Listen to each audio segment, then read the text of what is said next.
e força. Se a provação te visita, não esmoreças. Problema é condição para crescimento. Reflete na semente a esforçar-se para vencer o solo que a constrange. A árvore protetora fala sem palavras. Quantas vezes aguentou a fúria do vento a fim de sobreviver? Dor é uma proposta do céu para que te promovas. Confia e atravessa a dificuldade. O Senhor da vida, que te sustentou ontem, sustentar-te-á também hoje. Mobiliza a própria fé e caminha adiante. Liga-te a Deus e segue. Pensa no prodígio da luz e reconhecerás que a força vem de dentro. Emmanuel, do livro Sinais de Rumo, Chico Xavier.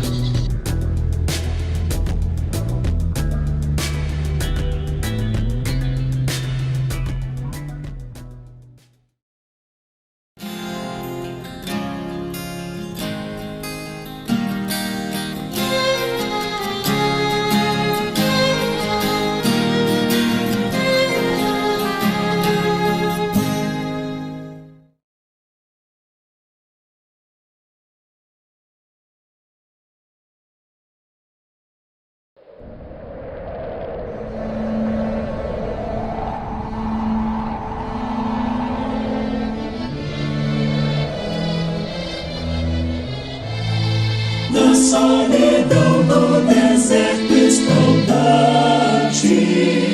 um peregrino caminha em treva densa.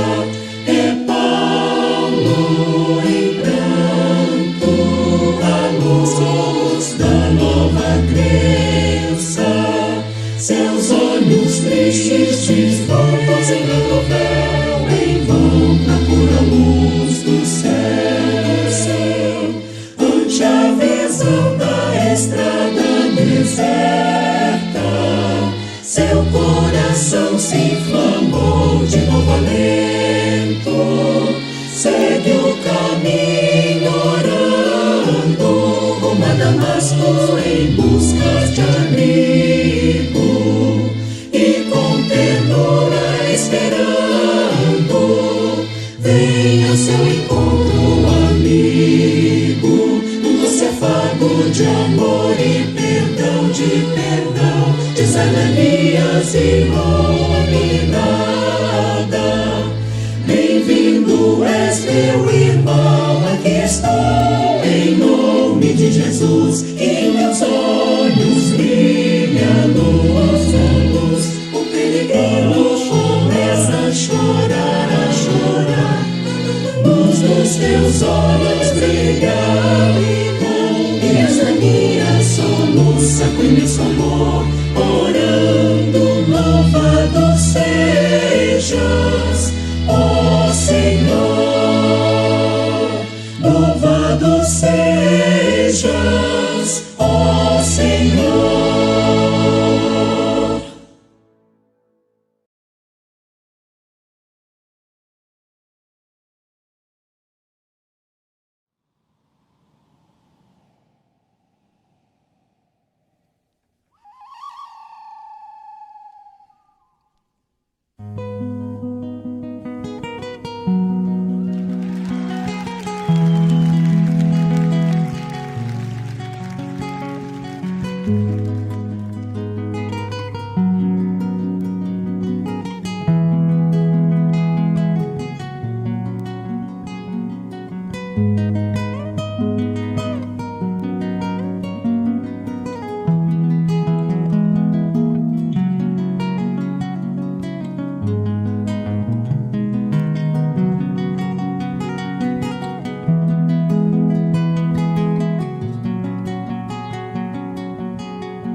bate a terra e se abate.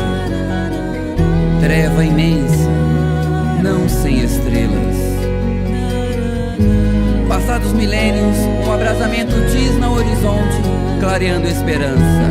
Prenúncio milenar do amanhecer.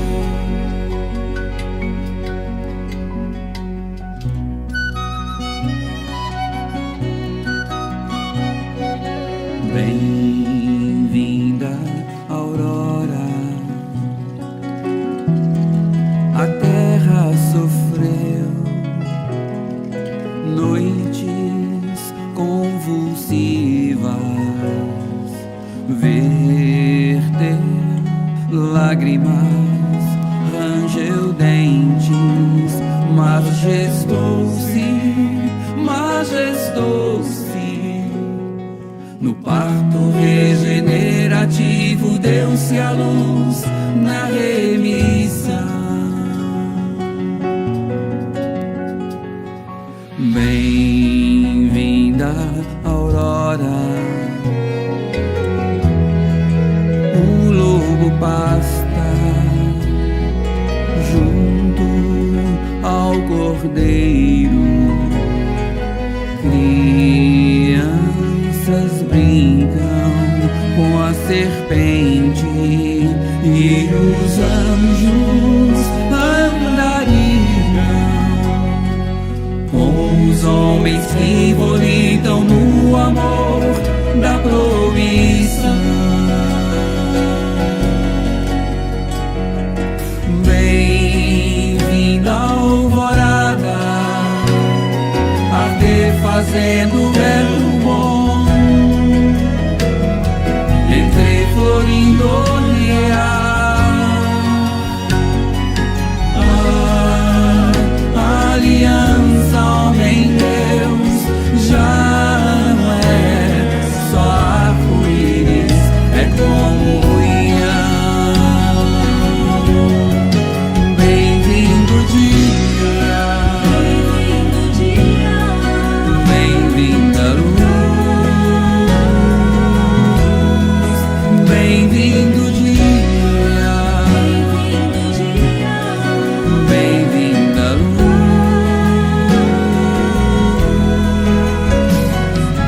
bem-vinda alvorada, arder fazendo belo bom,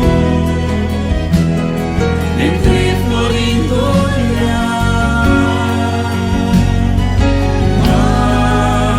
A aliança, homem-deus, já não é só arco-íris, é comunhão. Bem-vindo dia, bem-vinda luz,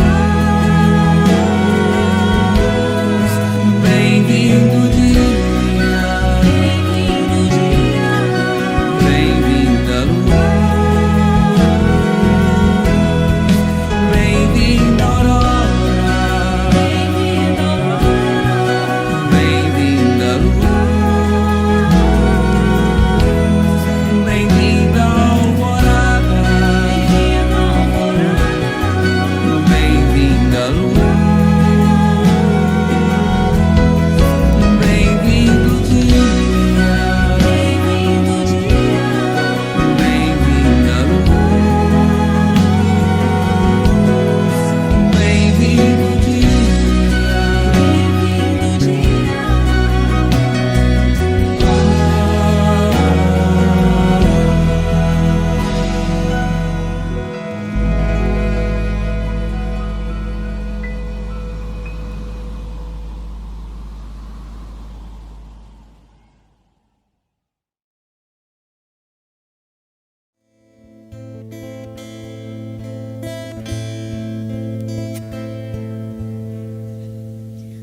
Pai nosso que estás nos céus,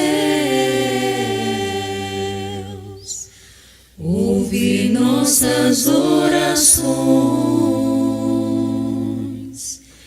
Venha a nós o reino teu, Senhor, pois Pois é grande esse teu amor, pra melhor te servir, e louvores te dar. És a paz do mundo, és o pão da vida que alimenta multidões. Tu perdoas a quem perdoar, tu recebes a quem te buscar. Não permitas que o mal nos domine, Senhor. Fique aqui conosco.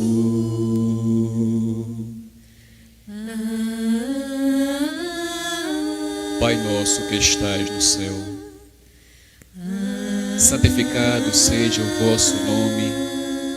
Venha a nós o vosso reino. Seja feita a vossa vontade, assim na terra como no céu. O pão nosso de cada dia nos dai hoje. Perdoai as nossas ofensas, assim como nós perdoamos a quem nos tem ofendido. Não nos deixeis cair em tentação, mas livrai-nos do mal. Amém. És o pão da vida que és o pão da vida, alimenta multidões, que alimenta multidões. Tu perdoas a quem perdoar, tu recebes a quem te buscar. Não permitas que o mal nos domine, Senhor. Fique aqui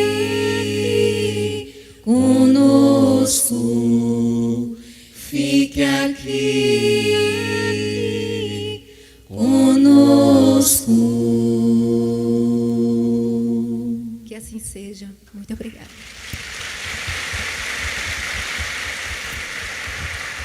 Muito obrigada.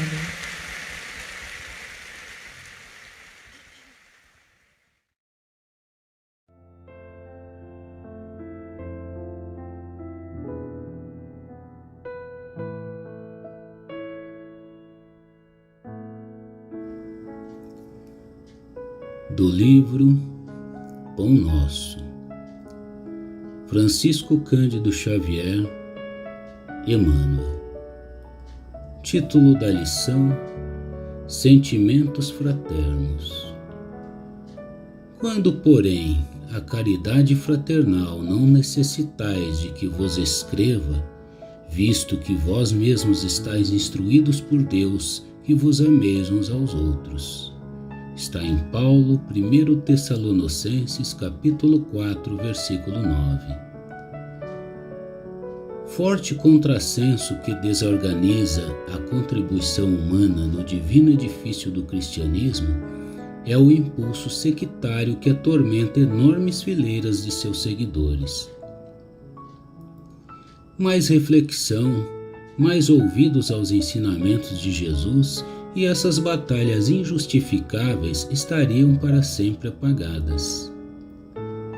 Ainda hoje, com as manifestações do plano espiritual na renovação do mundo, a cada momento surgem grupos e personalidades solicitando fórmulas do além para que se integrem no campo da fraternidade pura. Que esperam, entretanto, os companheiros esclarecidos para serem efetivamente irmãos uns dos outros? Muita gente se esquece de que a solidariedade legítima escasseia nos ambientes onde é reduzido o espírito de serviço e onde sobra a preocupação de criticar. Instituições notáveis são conduzidas à perturbação e ao extermínio em vista da ausência do auxílio mútuo no terreno da compreensão, do trabalho e da boa vontade. Falta de assistência? Não.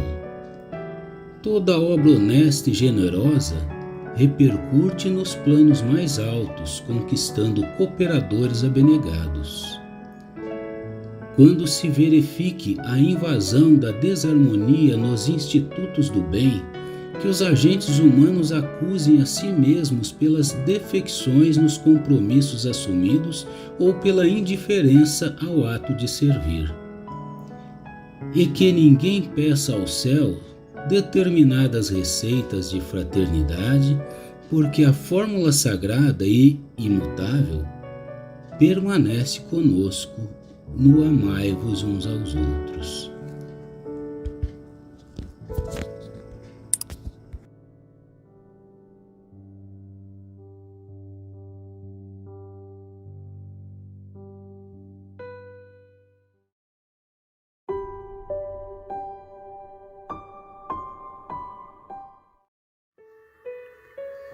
Mestre Jesus, nos abençoe, nos dê forças para que possamos avançar destemerosos com o facho de amor que nos brilha no entendimento e no coração, conscientes de que no nosso trabalho exaustivo de hoje se edifica um mundo melhor de amanhã.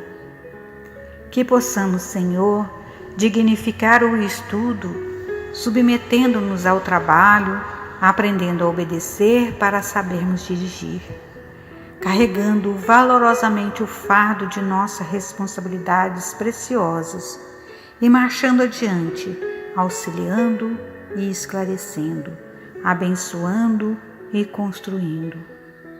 E que seja feita a vontade de Deus, nosso Pai, hoje e sempre.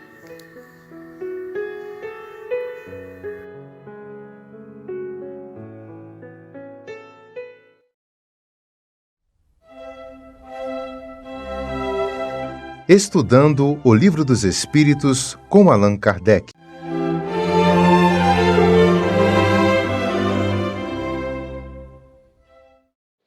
Meus irmãos, aqui estamos mais uma vez para buscarmos, refletirmos um pouco mais sobre os ensinamentos da doutrina espírita, estudando o Livro dos Espíritos,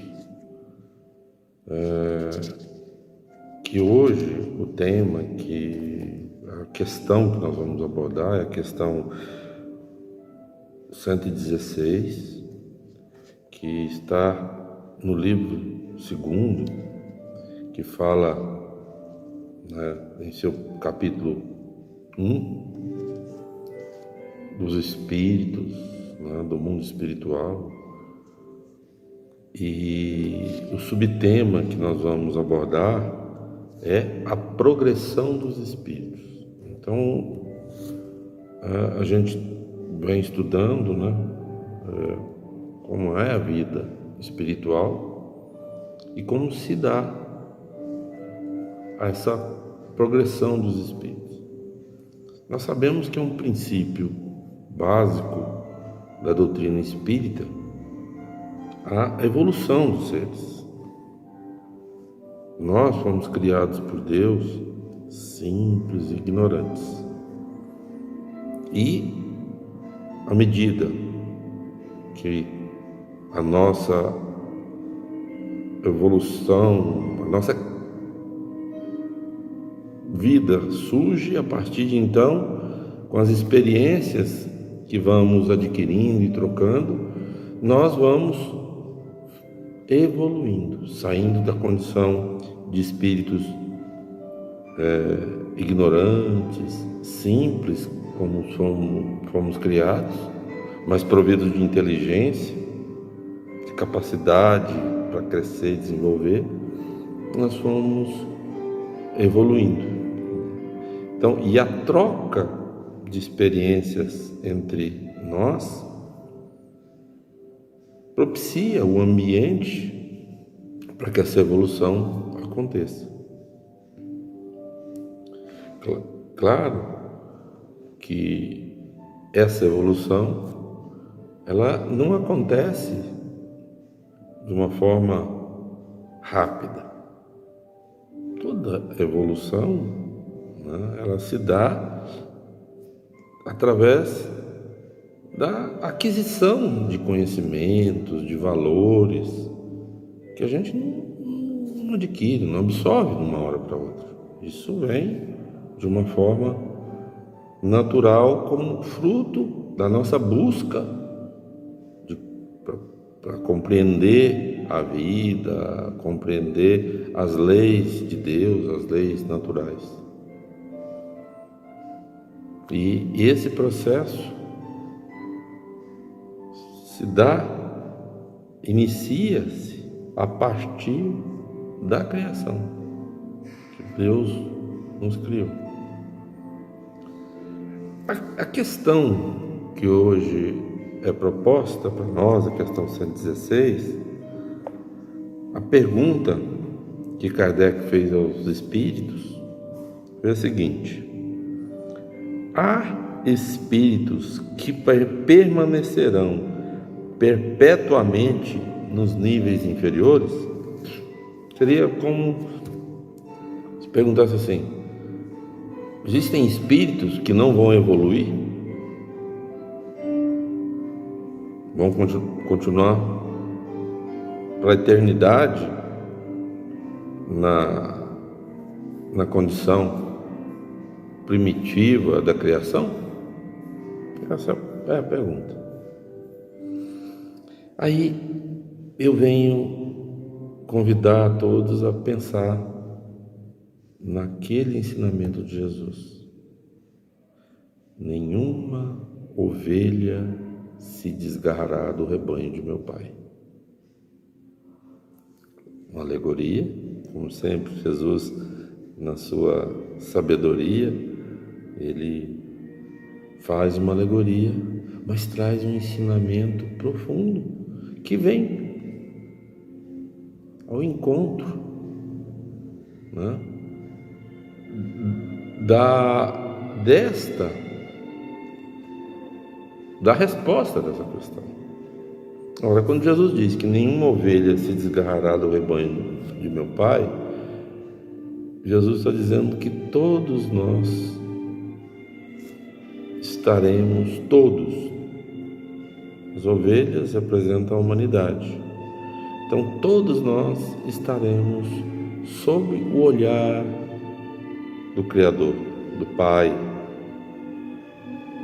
Todos nós fazemos parte do rebanho do Pai.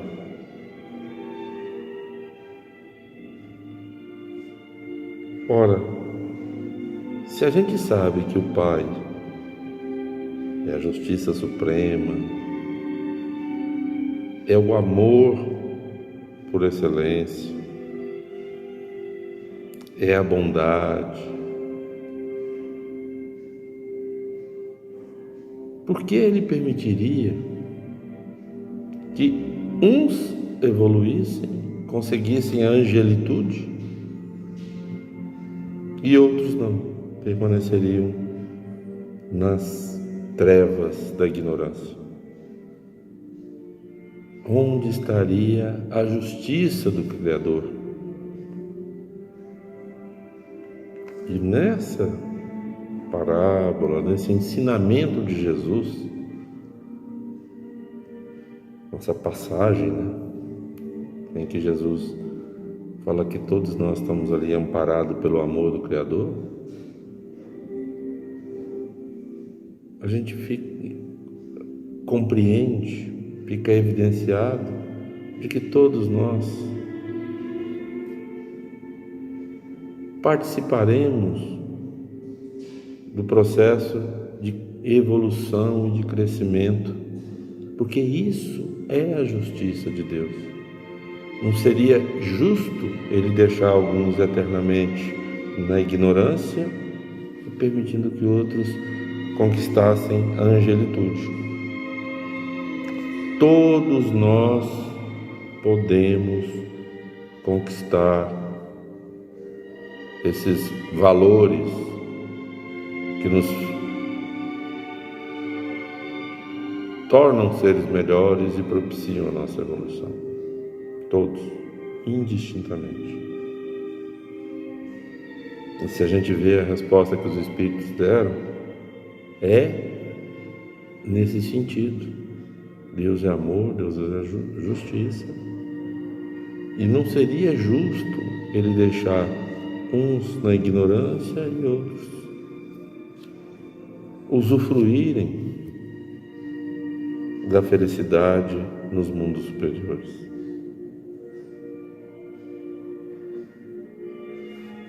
Então, quando se pergunta se alguns espíritos vão ficar perpetuamente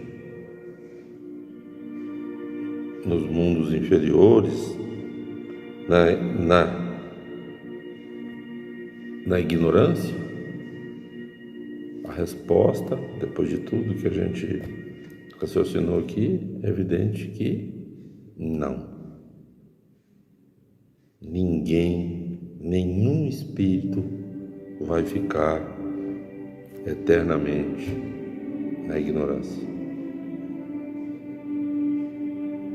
Só que a gente sabe que esse processo de aquisição de valores, ele não se dá de uma hora para outra. Ele se dá por um processo de evolução, em que a gente vai experimentando e aprendendo, convivendo, relacionando e crescendo como seres espirituais. Uns se esforçam, se dedicam mais e evoluem de forma mais rápida. Outros ainda rebeldes se recusam a compreender essa necessidade de evoluir, de crescer, de se libertar das coisas do mundo físico, da ignorância, e demoram um pouco mais nesse processo, mas não vão ficar eternamente nessa condição. O sofrimento é uma forma de despertar o espírito para sair dessa condição. Então, muitas vezes, quando a gente vê o sofrimento, a gente pensa no sofrimento como algo ruim. Claro que passar pelo sofrimento é ruim e nos incomoda de ver alguém passando por essa situação. Nos desperta a compaixão, né? Mas o sofrimento traz na sua essência essa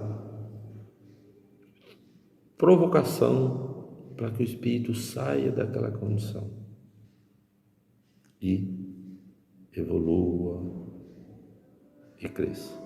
Ninguém quer ficar eternamente sofrendo, ninguém quer ficar sofrendo. E à medida que a gente começa a sofrer e percebe que ao invés da rebeldia contra as condições que nos levaram a sofrer, nós abraçarmos os ensinamentos que nos propiciam crescer e evoluir, que estão na essência do ensinamento de Jesus, nós vamos deixando a condição da inferioridade, da ignorância, e vamos absorvendo, adquirindo valores que propiciam essa nossa transformação e evolução. Agora, isso não acontece, né? Assim, ninguém, numa única encarnação, sai da ignorância e vai para a angelitude. Nós precisamos de muita experiência, muito crescimento e evolução espiritual. Mas isso depende de nós. Deus cria o ambiente, as condições para que nós, cada um buscando se transformar, conquiste essa evolução. Então essa evolução, ela não vai vir com a varinha de condão. Deus vai falar assim: eu te abençoo, e você sai da ignorância e se torna um anjo. Se ele fizesse isso, seria injusto. Por que ele faria isso com um ou outro e deixaria outros na ignorância, no sofrimento? Não, ele cria o ambiente, as condições e nos envia sempre, constantemente, aqueles seres maravilhosos que vêm nos trazer ensinamentos para nos ajudar a crescer.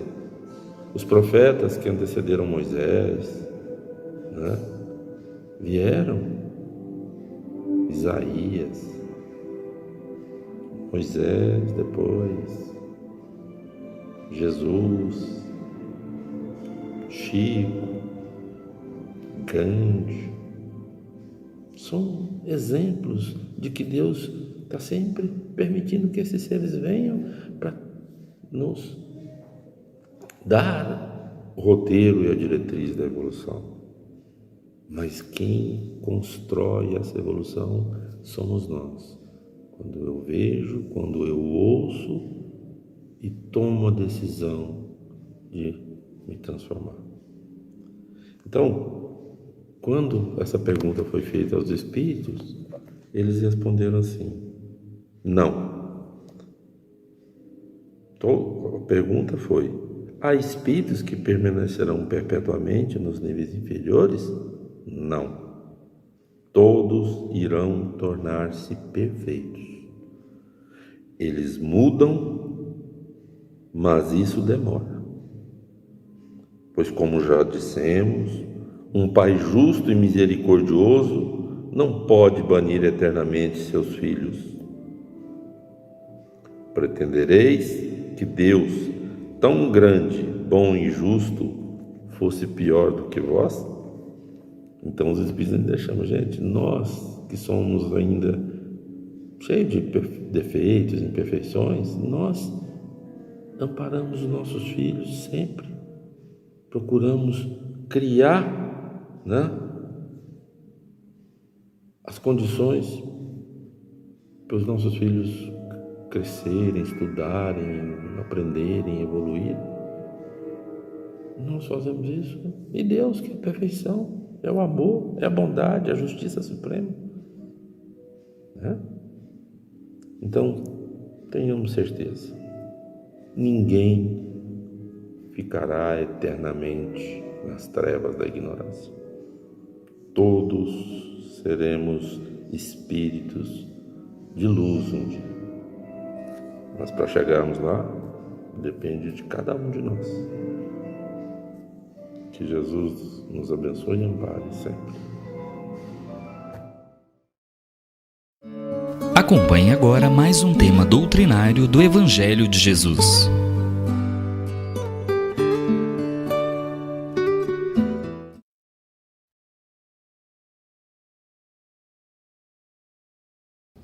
Meus irmãos, sob as bênçãos de Jesus e a proteção da Mãe Santíssima, possamos ter mais compreensão e discernimento sobre os seus ensinamentos e com eles possamos agir de acordo com as leis divinas para a nossa própria felicidade.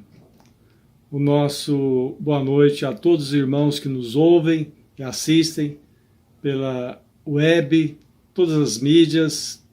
Seja agora o nosso querido boa noite, ou bom dia, ou boa tarde, em qualquer amigo que esteja no nosso plano terrestre, no nosso planeta Terra.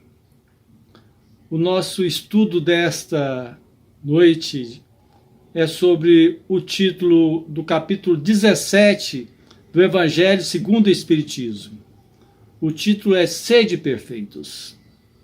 Sede perfeitos como o vosso Pai Celestial também é.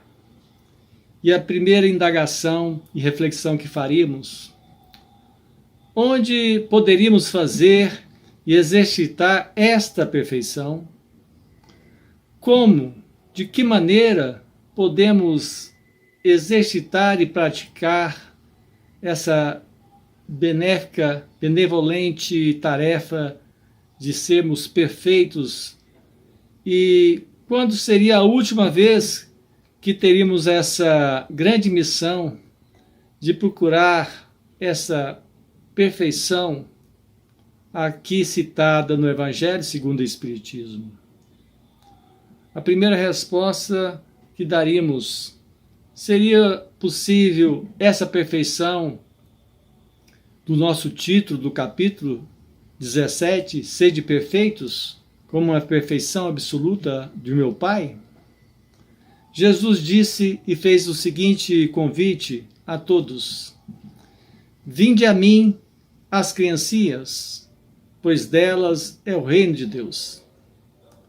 Uma perfeição que bate à porta em nossa casa, em nosso quarto, em nossas vidas, hoje, nesse instante. Vinde a mim, vós, criancinhas, pois delas serão o reino de Deus. Essa busca incessante de todas as almas, independente do seu credo religioso, buscando algo diferente do que é apregoado em boa parte de todas as religiões. Faríamos a seguinte reflexão, buscando a imagem lá da Grécia Antiga, representada pelo Discóbulo de Miron. Lá na Grécia, há 455 anos antes de Cristo. Essa mesma imagem, ela representa um vigor, a energia e a vitalidade que os atletas praticavam ali no exercício dos seus jogos, do pentátulo. Ela representava o equilíbrio, a harmonia entre a mente e entre o corpo. Fazia parte daquela época a retórica, a arte de falar bem, introduzida por Gorgias. E lá bem antigo, os sofistas falavam sobre a sabedoria, e dentre os precursores da doutrina espírita, temos como exemplo o Sócrates e Platão, representando a linda sabedoria transmitida pelos espíritos, pelo codificador Allan Kardec. Esse descobre uma representação física do homem tentando o equilíbrio entre a mente e o corpo. E qual seria o caractere da perfeição apregoada não pela Grécia Antiga, mas ditada por Kardec, iniciando no seu capítulo, na passagem do Evangelho de São Mateus, no capítulo 5, versículo 44, 46 e 48. Amai os vossos inimigos, fazei o bem aos que vos odeiam e orai pelos que vos perseguem e caluniam. Porque somente amardes os que vos amam, que recompensa tereis disso? Não faz assim também os publicanos? Se unicamente saudardes os vossos irmãos, que fazei isso mais do que os outros? Não fazem mesmo os pagãos, os homens de má vida? Sede perfeito, pois, vós outros perfeitos, como perfeito é o vosso Pai Celestial. E assim inicia o capítulo 17, com a passagem de São Mateus.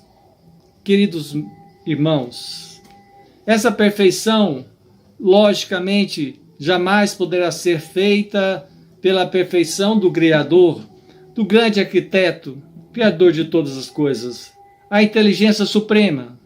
E não é essa perfeição que Jesus quis pregar aos seus discípulos e também a seguir pelo codificador, que seria uma perfeição que é diferente da possibilidade de atingir-se a perfeição absoluta, que todos nós, como criadores, não temos essa condição. Mas uma diferenciação da criatura com o Criador, de uma perfeição de que gradativamente podemos moralmente atingir na nossa escalada evolutiva. A humanidade é suscetível e que mais aproxima da divindade, a humanidade humana, na condição que nos encontramos nesse plano do orbe terrestre. Em que consiste, então, essa perfeição? Jesus disse: em amarmos os nossos inimigos, em fazermos o bem aos que nos odeiam, em orarmos pelos que nos perseguem. Esta seria a grande máxima de se cumprir a perfeição pedida por Jesus lá no Evangelho, no Novo Testamento e ratificado também por Kardec. É uma diferença do dever compulsório como obrigação moral, de não mais fazermos como a obrigação de um aluno que faz algo de modo que não é pelo prazer e pelo amor. É diferente do querer espontâneo. Aí seria o mérito da perfeição. O aluno que cumpre a tarefa simplesmente pela obrigação da sua nota, pela obrigação do seu dever, é um dever compulsório. É um dever que não faz com a sabedoria e com a alegria de coração. Ao passo que, à medida que nos evoluímos, à medida que o aluno se aprende as lições devidas no plano terrestre das leis do amor, ele passa a se sentir não mais como um fardo, mas como um querer espontâneo, uma felicidade de uma perfeição relativa à condição que nos encontramos. O cristão, o budista, ou qualquer outro que pertence a um credo religioso, mas que pratica a sua lei máxima do amor ao próximo, consegue perceber, não como um criador das coisas, mas um criador da sua própria felicidade e da sua própria paz interior, sentindo-se perfeito, em paz e harmonia, em sintonia com o grande arquiteto do universo. A essência da perfeição está a caridade, na sua mais ampla acepção, porque implica a prática de todas as outras virtudes. Assim o codificador escreveu neste capítulo. Os elementos da verdadeira caridade, que são a benevolência, a indulgência, a abnegação e o devotamento, são regras do que se tem de mais sublime para se aplicar o sede perfeito, como perfeito é o vosso Pai Celestial. No capítulo, nos traz a explicação do homem de bem para atingir essa perfeição. E segue um roteiro, uma orientação dos Espíritos. O verdadeiro homem de bem é o que cumpre a lei de justiça, de amor e de caridade, na sua maior pureza. O Livro dos Espíritos, na questão 886, traz uma explicação complementar. Qual o verdadeiro sentido da palavra caridade, como a entendia Jesus? E os Espíritos responderam: benevolência para com todos, indulgência com as imperfeições dos outros e perdão das ofensas. Esta seria uma grande máxima trazida por Kardec, compreendendo a lei do amor, não como obrigação, não como punição, mas como dever, não mais obrigação, mas o querer espontâneo, uma felicidade de se fazer sem buscar a troca e recompensa.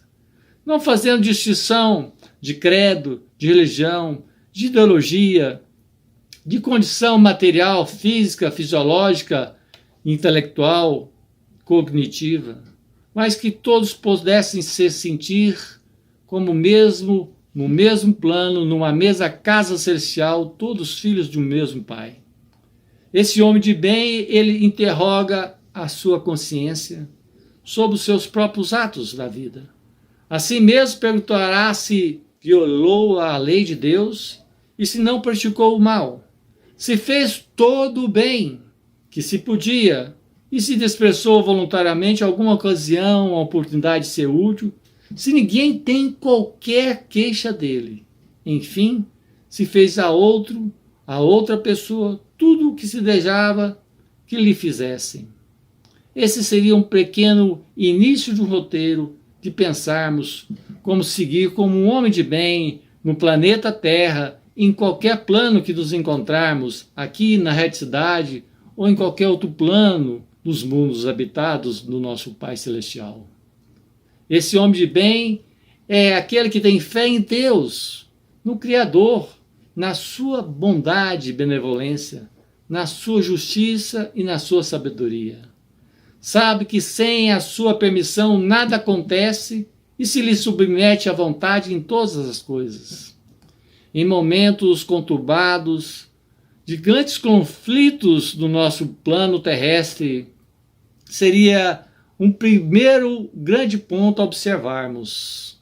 Se nós verdadeiramente estamos colocando na justiça e sabedoria de Deus a nossa fé de que tudo poderá acontecer conforme os planos divinos. Não preocupar apenas com o momento presente, porque o homem de bem também tem uma fé e uma certeza no futuro.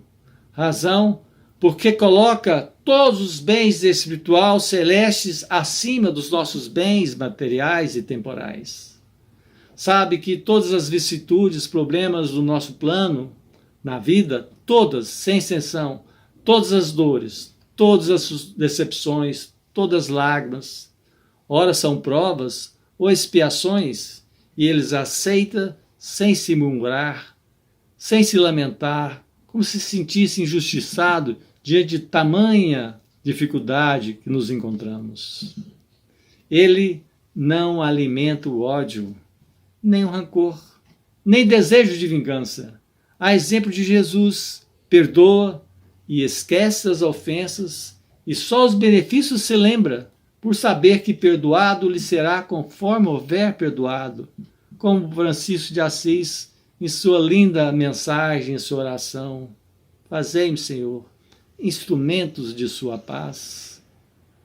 Meus irmãos, esse homem que tanto buscamos em nós é indulgente para com as fraquezas alheias, porque sabe que também necessita, e nós necessitamos de indulgência, e tem o presente essa sentença do Cristo. Atire-lhe a primeira pedra aquele que se achar sem pecado. E ali, como Jesus, dando a grande mensagem, que enquanto a lei judaica falava para se proceder ao apedrejamento, Jesus colocou uma nova lei, um novo ensinamento. Ninguém atirou a pedra. Todos saíram, não apedrejando a mulher de má conduta.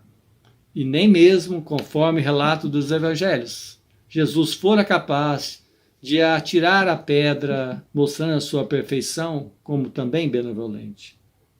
Esse grande homem que nós trabalhamos e estamos trabalhando, nunca se compraz em buscar os defeitos alheios, nem ainda em evidenciá-los.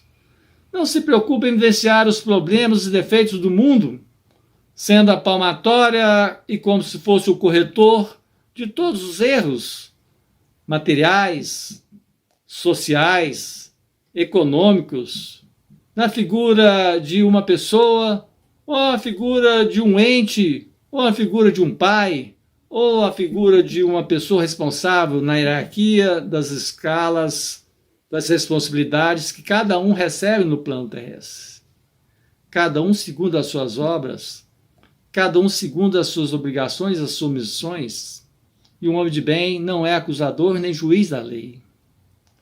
Esse homem estuda as minhas imperfeições e as trabalha incessantemente em combatê-las. O homem de bem respeita todos os direitos que aos seus semelhantes dão as leis da natureza, como qualquer que seja respeitados os seus direitos. Bons espíritas, a doutrina espírita não contém alegorias, nem figuras que possam dar lugar às falsas interpretações de teologias e ideologias humanas. Há uma clareza em sua essência, mesmo de onde vem toda a força e a certeza, porque faz ir ao direito a nossa inteligência com a fé raciocinada. Nada tem dentro da nossa doutrina, nada tem de misterioso aos seus iniciados, não se acha de posse de qualquer segredo oculto ao vulgo. A doutrina espírita não é para os doutos, não é para aqueles doutores da lei, não é aqueles que se dizem sabedores e conhecedores das máximas, das leis físicas, da química, das ciências biológicas, ou de qualquer outro tipo de ciência humana, ou de qualquer pseudociência. A ciência, acima das leis humanas, é a ciência espiritual da certeza e da fé, da comprovação da nossa imortalidade, ser espiritual em roupagem carnal. E assim Kardec disse: como haveria de reconhecer os bons espíritas? Com a grande máxima: reconhece o verdadeiro espírita pela sua transformação moral e pelos esforços que faz para domar as suas más inclinações, más tendências, e se esforça para que dele se liberte e sempre consegue quando tem uma firme vontade. Assim, deixando sempre o homem velho, nascendo um homem novo, não só simplesmente renascer da carne, mas renascer da alma, deixando o ego e deixando que o eu crístico possa estar presente nos nossos sentimentos, nos nossos desejos, não particulares, da satisfação das nossas necessidades pessoais, ou daquilo que achamos que é o bem ou o mal, mas que vai além disso, pensando não só em si, mas também no seu próximo, mais próximo, seu companheiro de lar, seu companheiro de jornada, aquele que nos pede, nos chama e nos requisita a nossa vontade, a nossa ajuda, a nossa benevolência. Será então talvez necessária uma inteligência fora do comum para compreender a doutrina do amor, de reconhecer o homem de bem, para ser um espírita? Não. E o Evangelho traz essa explicação. A parte essencial do Evangelho exige um certo grau de sensibilidade, amorosidade, que se pode chamar de maturidade do senso moral. Maturidade que independe da idade, do grau de instrução, do intelectual, porque essa maturidade e esse senso moral, ele é inerente ao desenvolvimento, em sentido especial ao espírito encarnado, independente da sua condição cognitiva, social, material, filosófica ou dos conhecimentos das ciências humanas. Pedem aos espíritos que incessantemente os inicie aos novos mistérios, sem procurar saber se já se tornaram dignos de penetrar os segredos do Criador. Muito mais do que sabemos e conhecemos, e a ciência demonstra isso, há muito mais por conquistarmos nesse nosso universo, não só nesse plano terrestre, nem só nessa existência ou nessa encarnação. Temos muito a conquistar ainda na nossa jornada evolutiva. Reconhecendo então esse espírito transformando moralmente, espiritualmente e se esforçando para domar essas suas más inclinações. Enquanto o homem velho, se contenta com seu horizonte limitado, o homem novo, o outro, compreende alguma coisa de melhor e se esforça para dele se libertar e sempre consegue, quando tem a firme vontade, o firme propósito. Caracteres do homem de bem no Evangelho traz um tópico que fala sobre cuidar do corpo e cuidar do espírito.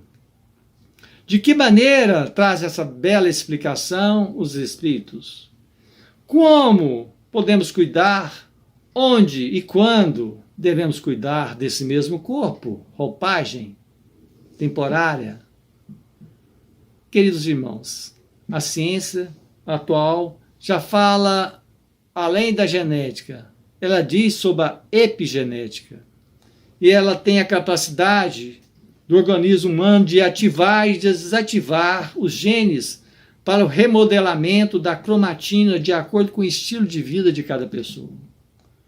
O que dá forma ao corpo físico, no plano reencarnatório, o corpo perispiritual dá essa forma, mas às vezes trazemos lesões no nosso corpo perispiritual, e lesão essa que traz como consequência o nosso corpo físico.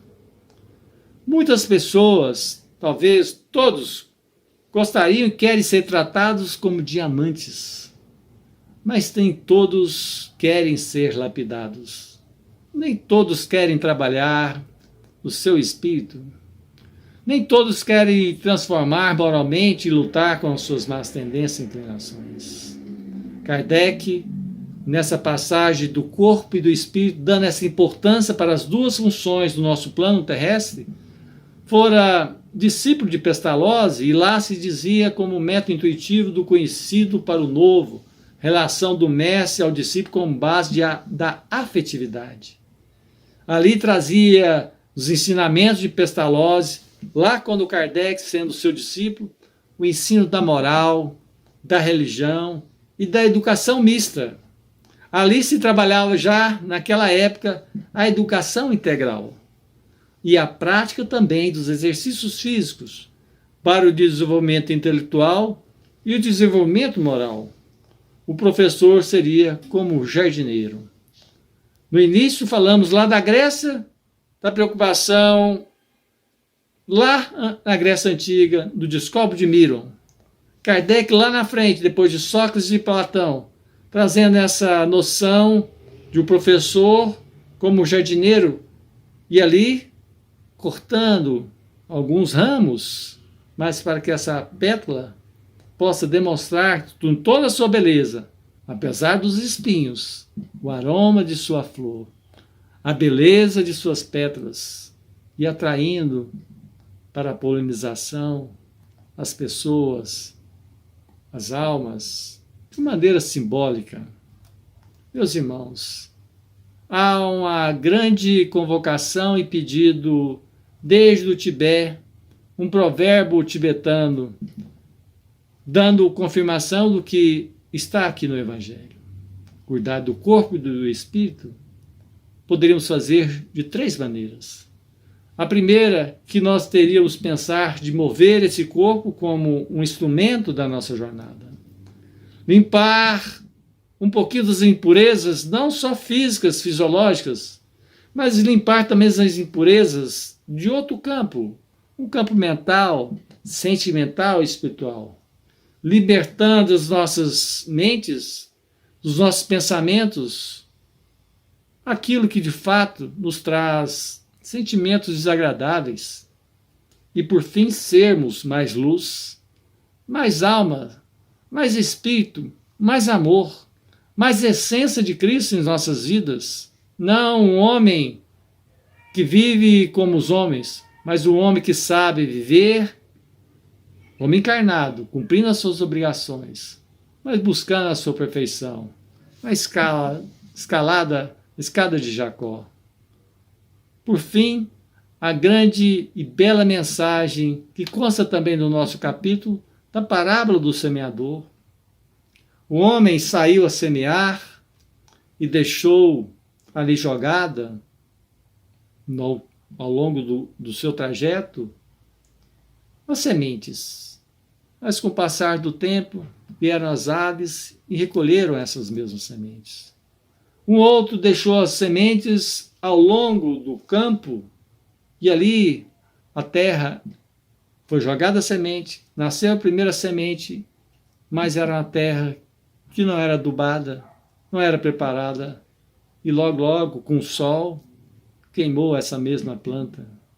O outro jogou a semente entre os espinhos, e logo, ao nascer e crescer, essa semente foi sufocada. E ao término da passagem, é colocado o homem que jogou a semente em terra boa e ela deu bons frutos e produziu 70 por 1, 100 por 1. Na realidade, todas as terras são boas, todas as almas são boas. O que se falta ainda é essa mesma terra ser trabalhada. Hoje, o homem do campo sabe que, se para trabalhar, ele precisa de alguns elementos básicos, dando o substrato necessário para que essa terra possa produzir, dando água, como também tendo sol. De maneira simbólica, fazendo essa analogia, na verdade, no campo espiritual, para os filhos de Deus, não existe terra ruim. Existe a terra mal trabalhada. As sementes são lançadas, mas se deixarmos que as pedras e espinhos sufocam os nossos pensamentos, não iremos produzir bons frutos. Cabe a nós adubar, arar, deixar que o sol possa penetrar, abrir os nossos horizontes, buscar a água lá no fundo da nossa terra, fazer o trabalho de transformação moral. Queridos irmãos, se todos nós, Chico Xavier nos traz esse seguinte alerta: se soubéssemos quão terrível é o resultado do nosso desrespeito às leis divinas, jamais nos afastaríamos do caminho reto. É com esse mesmo propósito de um homem de bem que queremos pensar, estudar, meditar e lembrar esse grande pedido do Evangelho, do homem de bem, não desrespeitando as leis divinas, seguindo a prática do Evangelho conforme Jesus deixou nos seus ensinamentos. Por fim, o maior cumprimento de um homem de bem seria a nossa grande máxima da terceira revelação, a prática da caridade. Glorificada sejas por onde fores. Mão que te faz o sol, apoio e ninho, para todos os tristes do caminho. Mão que recorda um lírio, aberto às dores. Mão generosa, mão em que adivinho a mensagem de Cristo em resplendores. Deus te abençoe os gestos de carinho. Nunca enxerguei a forma de teu culto, fito-te a luz que passa e enquanto exulto, vejo que o mundo se aprimora ao vê-la. Caridade, és o dom que nos emana, amor de Deus na inteligência humana, uma estrela engastada noutra estrela. Que Jesus, o nosso grande Criador, possa ajudar a todos nós, a todos vocês, continuarmos na nossa seara, lançando a boa semente, adubando, trabalhando e seguindo a máxima do Evangelho, de sede perfeitos, como o Pai, vosso Pai Celestial, é perfeito em sua bondade para os nossos erros, os nossos defeitos. Que Deus nos ilumine e nos proteja diante de nossa toda a caminhada, hoje, amanhã e sempre. Fiquem com Deus.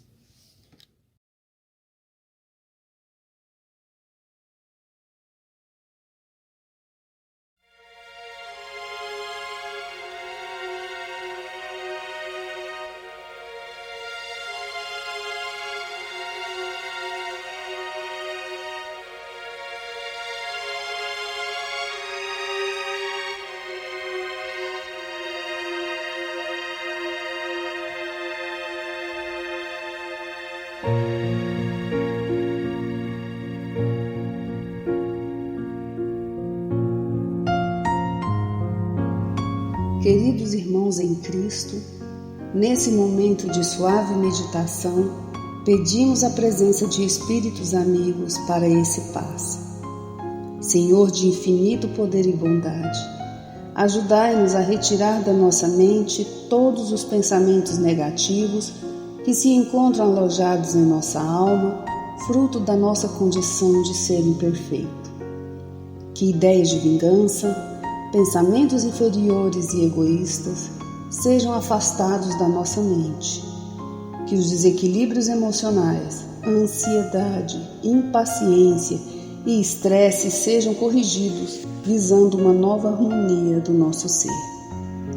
Que todas as doenças alojadas em nosso corpo tenham seu mecanismo de enfermidade interrompido no nosso sistema de defesa orgânico e inicie a revitalização da nossa saúde. E assim, meu Pai Celestial, com suas bênçãos e as energias luminosas e curativas de seus missionários, possamos receber as melhores vibrações energéticas através deste passe e que essas vibrações venham em forma de ideias edificantes, de otimismo, alegria e nos fortaleça para o perdão, a paciência e a serenidade necessárias à resolução de nossos problemas e provações. Peço, Senhor, que nos ensine a viver um dia de cada vez, que nos oriente a superar os traumas do passado e guardar apenas as lições valiosas, tanto de experiências felizes como as dolorosas. Também, Senhor, permita o cuidado necessário para controlarmos o medo diante do futuro que ainda está fora do nosso alcance. Que possamos aproveitar a beleza e o sabor dessa existência em cada momento sagrado que o Senhor nos permite viver, com sabedoria, discernimento e entusiasmo pela vida.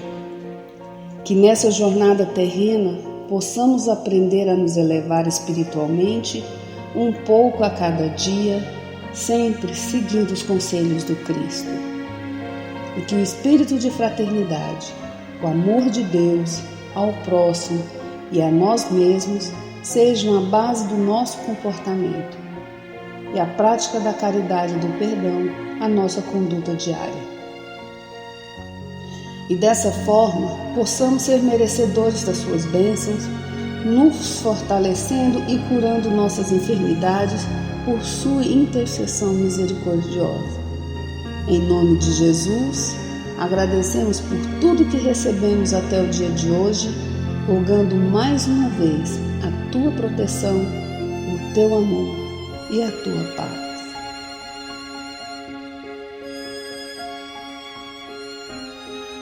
E continuando nessa vibração de amor, nós agradecemos aos bons espíritos que se dignaram de comunicar-se conosco e lhes rogamos que nos ajude a pôr em prática as instruções que nos deram e façam que ao sair daqui, cada um de nós se sinta fortalecido para a prática do bem e do amor ao próximo.